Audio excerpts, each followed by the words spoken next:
Assalomu alaykum hurmatli mijozlar. Mana bugun Chilonzor 9-kvartalga kelganmiz. Zo'r lokatsiyada 2 xona yangi remontli uyimizga chiqqan. Hozir sizlarga o'zini obzor qilib beramiz. Mana podyezddan kiraverishimizda kapitalniy remontdan chiqarilgan sanuzel. Keyingi eshigimizda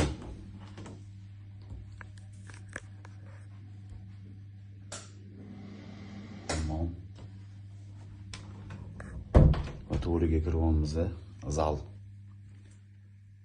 Hamma mebel texnikalar qo'yilgan, yangi ta'mirdan chiqqan uy.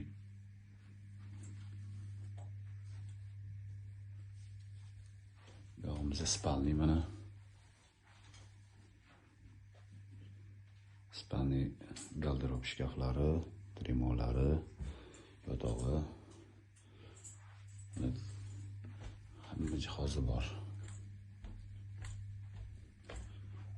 Bu mana 2 xona 3 xona qilingan uy, 3-chi xonasi bu.